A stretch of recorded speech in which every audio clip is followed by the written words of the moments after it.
কবি সুকুমার রায়ের কবিতা গন্ধ বিচার।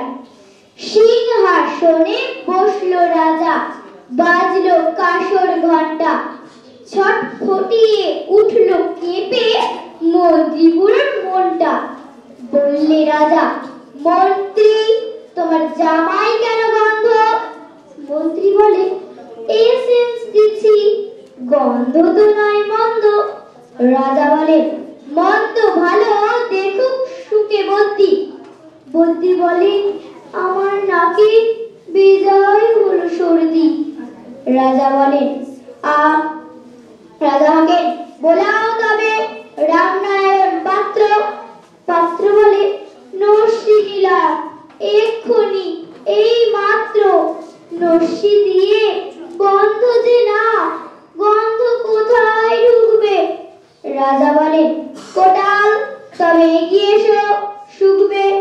কোটাল বলে, পান খেয়েছি, মশলাটায় পাপ্পু, গন্ধে তাই বন্ধু আমার একেবারে ভরপুর। রাজা বলেন, আসুক তবে শের পালোয়ান ভীম সিং। ভীম বলে, আজ করছে আমার সমস্ত গা ঝিমঝিম, রাত্রে আমার বোখার হলো, বলছি হুজুর ঠিক বাত। বলেই শুলো রাজসভাতে চক্ষু বুজে চিৎপাত। রাজা সারা চন্দ্রকেতু, তারই ধরে শেষটা। বলল রাজা, তুমি না হয় করো না ভাই চেষ্টা। চন্দ্র বলে, মারতে চাও তো ডাকাও না তো জল্লাদ। গন্ধ শুকে মরতে হবে, এ আবার কি আলহাদ। ছিল হাজির বৃদ্ধ নাজির, বয়সটি তার 90। ভাবলো মনে, ভয় কেন আর, একদিন তো মরবই।